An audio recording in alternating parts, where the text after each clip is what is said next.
फरमा मोहतरम जनाब शोएब जामाई साहब सदर मजलिस इत्तेहादुल मुस्लिमीन MIM पार्टी के नेशनल स्पोक्स पर्सन आसिफ मिफार साहब, महाराष्ट्र के मजलिस इत्तेहादुल मुस्लिमीन के महाराष्ट्र के नायब सदर जनाब अतीक अहमद साहब जो गुवंडी मुंबई से आए हैं, मेरे भाई इरशाद राना साहब हैदराबाद से आए, हातिम साहब, शहबाज खान साहब, शाहिद नेता साहब, हाजी दिलशाद साहब, अरशद अली अंसारी साहब, सलीम सैफी साहब, तुफैल सैफी साहब, राहिद सैफी साहब, हाजी जफरुद्दीन वसीम साहब, मुख्तार अहमद साहब, जनाब अब्दुल अलाम कुरैशी साहब, जनाब अयूब स्वीट वाले साहब, उस्मान अहमद सैफी साहब, नईम अंसारी साहब, शहाबुद्दीन व शावेद सैफी साहब, तस्लीम और मकबूल सैफी साहब, इरशाद सैफी साहब, हाजी जफरुद्दीन, शमशाद सैफी साहब, लियाकत मलिक साहब और MIM पार्टी के तमाम जिम्मेदारान, मेरे भाई के बेटे शादाब हुसैन जो हाजी ताहिर हुसैन के फर्जंद हैं, अजीज़ दोस्तों और बुज़ुर्गों,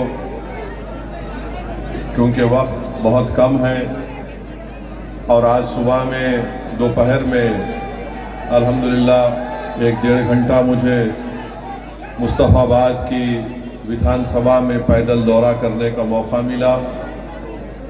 मैं आपसे सिर्फ इतनी बात करने आया हूँ कि याद रखिए, हमारे देश में इस तरह का एक माहौल पैदा कर दिया गया है कि जो लोग ये तय करते हैं कि कौन वतन का वफादार है और कौन वतन से कम मोहब्बत करता है, कौन नेशनलिस्ट है, कौन एंटी नेशनल है, कौन करप्ट है, कौन सेकुलर है या कम्युनल है, मैं आपके सामने सिर्फ ये अर्ज करने आया हूँ कि हमारे वतन अजीज में ऐसी ताकतें हैं जो यही चाहती हैं कि वो जो तय करेंगे कि ये वफादार है, ये सेकुलर है और पूरा देश उन्हीं के जो स्क्रिप्ट को फॉलो करेगा, उनको माना जाएगा, उनको मान सम्मान मिलेगा। मैं आपसे कह रहा हूं कि आप जानते हैं कि बीजेपी मरकज में हुकूमत है, मोदी वजीर आजम है, दिल्ली का मुख्यमंत्री केजरीवाल है। लोग मुझसे आकर नौजवान और हमारी माँ और बहनें कहती हैं कि कैसा राज है कि जहां पर जुल्म और जोर और ज़बरदस्ती की जाती है, ये कैसा राज है कि जहां पर एक ही समुदाय को निशाना बनाया जाता है। तो मैं आपसे सिर्फ यह बताना चाह रहा हूं, याद रखिए, अगर आप फिरौन से नफरत करते हैं, अगर आप फिरौन से नफरत करते हैं तो फिर आपको मूसा का साथ देना पड़ेगा। अगर आप फिरौन से नफरत करते हैं तो मूसा का साथ देना पड़ेगा। सिर्फ ये कहकर खामोश नहीं बैठ सकते 5 तारीख के दिन आप कि हम फिरौन से नफरत करते हैं, मगर वोट किसको दें हमको नहीं मालूम। अगर फिरौन से नफरत है तो मूसा का साथ देना पड़ेगा। अगर यजीद से नफरत है तो फिर हुसैनी लश्कर का साथ देना पड़ेगा। ये वक्त 5 तारीख का दिन आपको ये तय करना है कि आप अगर फिरौन को हराना चाहती हैं तो आपको मूसा बनना पड़ेगा। अगर आप वक्त के यजीदों को शिकस्त देना चाहती हैं तो आपको हक के अलमबरदार बनकर सच्चाई का साथ देना पड़ेगा। अगर आप 5 तारीख को उन ठेकेदारों को, उन इख्तिदार की कुर्सियों पर बैठने वालों को एक पैगाम देना चाहती हैं कि तुम ताहिर हुसैन को एंटी नेशनल कहते हो, हम नहीं मानते ताहिर हुसैन नेशनलिस्ट है, ये हम मानकर ताहिर हुसैन को वोट देंगे। अगर कोई ये कहेगा कि ताहिर हुसैन कम्युनल है तो हम उनको बताएंगे 5 तारीख के दिन कि ताहिर हुसैन ना कम्युनल है ना अज़बियत का मज़ाहरा करता है। हमको अपनी वोट की ताकत से ये बताना पड़ेगा इन तमाम लोगों को कि तुम जो तय करोगे हम उसको नहीं मानोगे। तुम अगर एंटी नेशनल बोलेंगे तो हम नेशनलिस्ट बोलेंगे। तुम अगर हमको गाली दोगे तो हम समझेंगे कि हाँ यही तारीफ के काबिल है। तुम हमारे मुकद्दर के फैसले तय नहीं कर सकते। हम तुम्हारे ज़र खरीद गुलाम नहीं है कि तुम जो तय करोगे हम उसको फॉलो करते जाएंगे। यही जमहूरियत की खूबसूरती है कि आपको ये तय करना है कि कौन किसका साथ देगा 5 तारीख के दिन। मैं आपको बता रहा हूं कि मुस्तफाबाद की जनता के लिए एक बेहतरीन मौका है कि ताहिर हुसैन आपके इसी गली कूचों में का रहने वाला, यहीं पर पला और पोसा, यहाँ पर हमारे बुजुर्गों ने उसकी सरपरस्ती की, यहाँ के हमारे ज़ईफ माँ और बहनों ने उसके लिए दुआ की, यहाँ के नौजवानों ने देखा कि जब बुरा वक्त आया था, तूफान थी, आंधी थी, खाक और खून के दरियाओं में हमको डुबाने की कोई कोशिश कर रहा था, अगर कोई मर्द मुजाहिद बनकर सामने खड़ा था फिरौन के तो उसका नाम ताहिर हुसैन था। तो ये बात का फैसला और आपको याद रखना पड़ेगा। तो ताहिर हुसैन मुस्तफाबाद का है। अब जो केजरीवाल छोटे रिचार्ज का उम्मीदवार है, क्या वो मुस्तफाबाद का है? क्या वो मुस्तफाबाद का है? क्या भाजपा का उम्मीदवार मुस्तफाबाद का है? क्या कांग्रेस का उम्मीदवार मुस्तफाबाद का है? तो आप किसका साथ देंगे, जो मुस्तफाबाद का है या जो बाहर का है? अब कल आकर यही लोग मेरे बारे में बोलेंगे ये तो हैदराबाद से उड़कर आया था, ये क्या बाहर अंदर की बात कर रहा है।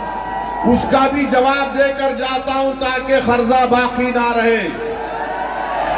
भारत का हर घर जहां पर मूसा और हुसैन के मानने वाले हैं वो मेरा घर है, मैं उस घर का फर्द हूं। तो मुस्तफाबाद मेरा था, है और रहेगा। तुमको बोलना पड़ेगा कि फिरौन कौन है, मैं तो कह रहा हूं कि फिरौन कौन है बता के जा रहा हूं। तो मेरे अजीज दोस्तों और बुजुर्गों, मुस्तफाबाद की तरक्की के लिए, मुस्तफाबाद के अमन को मजबूत करने के लिए, यहाँ पर दोबारा दंगे ना हो, यहाँ पर किसी की जान ना जाए, यहाँ पर कोई बच्चा यतीम ना हो, यहाँ पर किसी को कोई नुकसान ना हो, इस बात की मैं गारंटी आपको दे रहा हूं कि आप ताहिर हुसैन को कामयाब करिए। मुस्तफाबाद में विकास होगा, मुस्तफाबाद में अमन होगा। ये तमाम गारंटी देने वाला है छोटा रिचार्ज। भारत में सबसे बड़े 2 झूठे हैं। एक का नाम, 2 झूठे हैं, एक का नाम, दूसरे का नाम, बस। तो 2 हैं ये लोग। अब एक झूठ बोलने वाला बोल रहा है कि मैं मुस्तफाबाद में पानी नहीं पिला सका। पानी की किल्लत है, पानी मुस्तफाबाद में आता है। तो केजरीवाल बोल रहे हैं जहर आ रहा है हरियाणा से, मैं कैसा पिलाऊं मुस्तफाबाद की जनता को। हम केजरीवाल से पूछना चाह रहे हैं तुम ये जहर पीकर बीमार पड़े या नहीं पड़े, हमको बताओ प्रूफ। तुम तो यही पानी पी रहे ना। मगर नहीं, केजरीवाल दिल्ली की जनता को, मुस्तफाबाद की जनता को, ओखला की जनता को पीने का पानी नहीं पिलाए। दिल्ली की जनता के लिए केजरीवाल ने कहा मैं शराब पिलाता हूं, तुम शराब पी के तुम हो जाओ। इसीलिए उन पर मुकदमा आया। मैं नहीं कह रहा हूं, मुकदमा है ना, केस है। याद रखो झाड़ू वालों, तुम ताहिर हुसैन को बोलोगे तो मैं तुम्हारे बाप के बाप को बोलूंगा। याद रखो, तुम ये मत समझना कि तुम्हारे मुंह में जबान है। मेरे मुंह में भी अल्लाह ने बहुत बड़ी जबान दी और मेरी जबान की तासीर अल्लाह ने तलवार से ज्यादा जरब उसमें लगी है कि ताहिर हुसैन ये है, ताहिर हुसैन ये है। अरे तुम्हारा बाप 6 महीने शराब के मामले में जेल को जाकर बेल पर आया है। मेरे ताहिर पर शराब का मुकदमा नहीं है और शराब पूरे दुनिया के बुराइयों की अम्मा है। पूछ लो आप किसी आलिम दीन से, उम्मुल खबाइस बोलते हैं, वो उम्मुल खबाइस का बाप है। ये पानी नहीं पिलाया दिल्ली की जनता को मगर जहर पिला रहा है, शराब का पॉलिसी बनाया। मुस्तफाबाद में पानी नहीं है, ओखला में पानी नहीं है तो बोलता मैं जहर कैसे पी मिला दिया गया है। अबे तू जहर पी के बीमार पड़ के बताता, या कम से कम पानी पी के खांसता।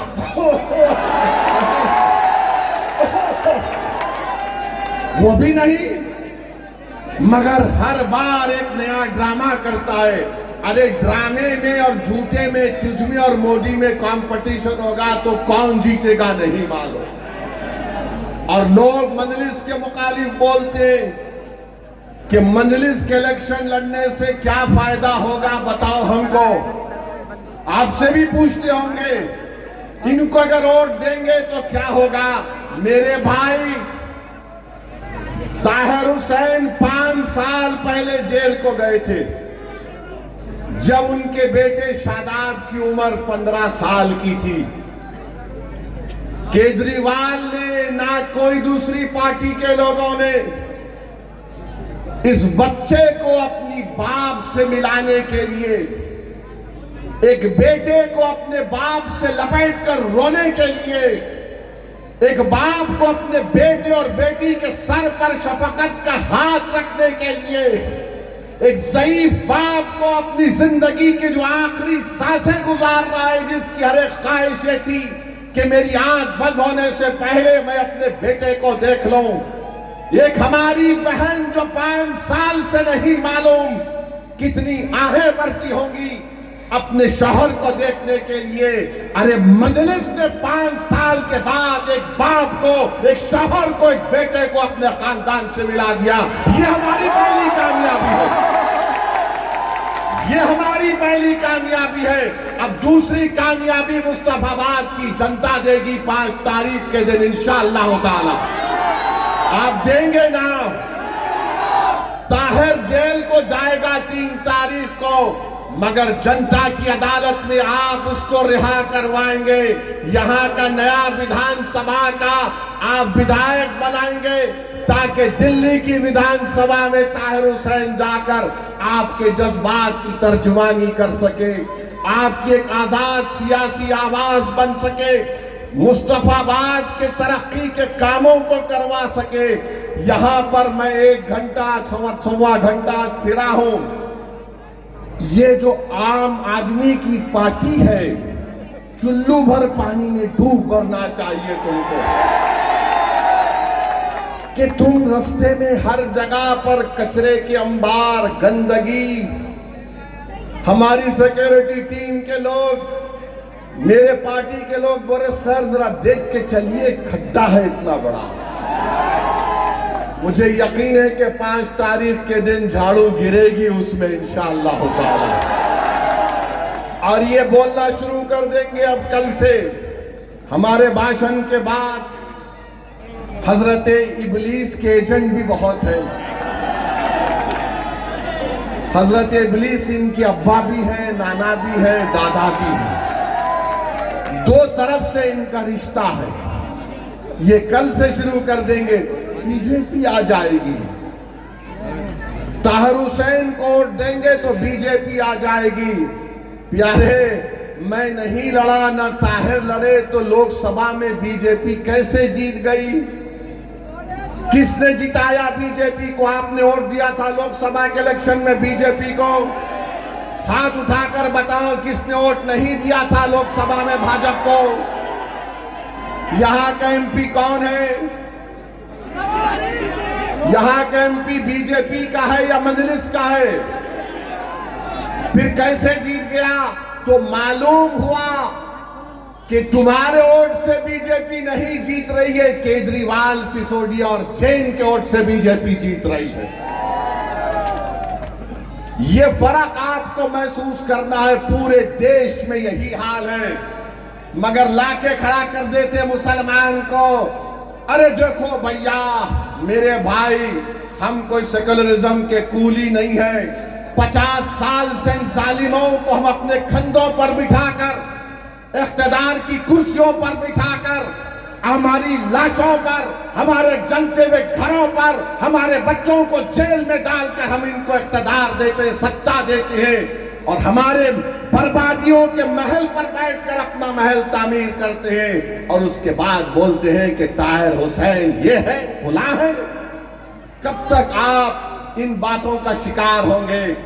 मैं मुस्तफाबाद की जनता से अपील करने आया हूं कि अब की बार आप मुत्तहदा तौर पर अपना एक एक वोट ताहिर हुसैन के हक में पतंग के निशान पर बटन दबाकर इन तमाम चीजों को आप एक मर्तबा खत्म करिए। ये झूठा प्रोपेगेंडा है कि हमारी वजह से बीजेपी जीतती है। नहीं जीतती हमारी वजह से बीजेपी। बीजेपी जीतती है तो केजरीवाल की वजह से जीतती है। बीजेपी जीतती है अखिलेश यादव की वजह से जीतती है। अरे तुम्हारी वजह से बीजेपी जीतती है, मेरी वजह से नहीं जीतती। तो इनके एक पार्टी के नेता बोले, नहीं आप दिल्ली का चुनाव नहीं लड़े, मगर हैदराबाद में आप जो भाषण दिए थे उसका असर दिल्ली में पड़ गया। मैंने कहा, प्यारे मुझे नहीं मालूम था मैं इतना खूबसूरत हूं कि रात में भी मैं तुझे नजर आता हूं। माने मैं हैदराबाद में जो बोलूंगा उसका असर यहां पड़ रहा है, तो फिर जब मुस्तफाबाद में आकर ये बात कह रहा हूं तो आप पर असर पड़ेगा या नहीं पड़ेगा? आपको 5 तारीख को जवाब देना पड़ेगा। अगर ये जालिम बोलता है कि हैदराबाद में बैठकर मेरी बात का असर दिल्ली में होता है, अल्हम्दुलिल्लाह। बाज लोग पुकारते रहते हैं उनका असर नहीं होता, हम हैदराबाद में बैठते हैं तो ये हो रहा है, तो फिर मुस्तफाबाद में होना चाहिए। मेरे अजीज दोस्तों और बुजुर्गों, आप एक एक चीज को याद रखिए। अदालत ने फैसला दिया है, ताहिर हुसैन 3 तारीख तक इंशाअल्लाह ताला मुस्तफाबाद में आकर आपसे मुलाकात करेंगे। सुबह 8 बजे से शाम में 5 बजे तक उनको इस बात की इजाजत दी गई है कि वो अपना इंतखाबी मुहिम इलेक्शन कैंपेन में हिस्सा ले सके। मैं आपसे सिर्फ एक ही अपील करूंगा, जब ताहिर तुम्हारे दरमियान में आएगा तो तुम ताहिर को नहीं देखना, उसके चेहरे में अपने आप को देखो। तुम ताहिर के चेहरे को देखकर ये समझना कि मेरा बेटा है, ये मेरा बाप है, ये मेरा भाई है। तुम जब ताहिर को देखोगे तो रोना नहीं, अपने आंख में आंसू नहीं लाना। हमारे चाहने वालों को बड़ा शौक है कि लपेट लपेट कर रोएंगे। मेरे भाई, अपने दिल और जिगर को मजबूत कर दो। आज हमारा वतन जिस राह से गुजर रहा है, याद रखो, अगर तुम रोने की आदत डालोगे तो वक्त के फिरौन हमको और रुलाएंगे। 50 साल से हम रो रहे हैं, अरे कब तक रोएंगे मुझे बताओ। अब ये वक्त आया है, तुम्हारे सामने दीवाना खड़ा है। अगर तुम मेरे इस बात को, मेरे पैगाम को समझोगे तो आइंदा 50 साल तक हम उनको रुलाएंगे जिन्होंने हमको रुलाया था। हम 50 साल तक उनकी आंख में आंसू आएंगे जिन्होंने हमारे फसादात करवा कर हमारे बच्चों को जेल में डालकर उनकी जवानियों को बर्बाद कर दिया। अगर तुम मुत्तहिद होकर ताहिर को कामयाब करोगे तो तुम देखना, जब नतीजा आएगा तो दो लोग बैठकर अपनी आंख में आंसू लाकर बोलेंगे, जरा हैंकरचीफ लाओ, आंख में आंसू आ गए। वो दो लोग कौन होंगे? दो लोग कौन होंगे जब नतीजा आएगा? एक, दूसरा, अब हमको अपने आंख से आंसू नहीं बहाना है। अपने हौसलों को बुलंद रखो, अपने हौसलों को बुलंद रखो, अपने परवरदिगार से अपने रिश्ते को मजबूत रखो, तवक्कल पैदा करो।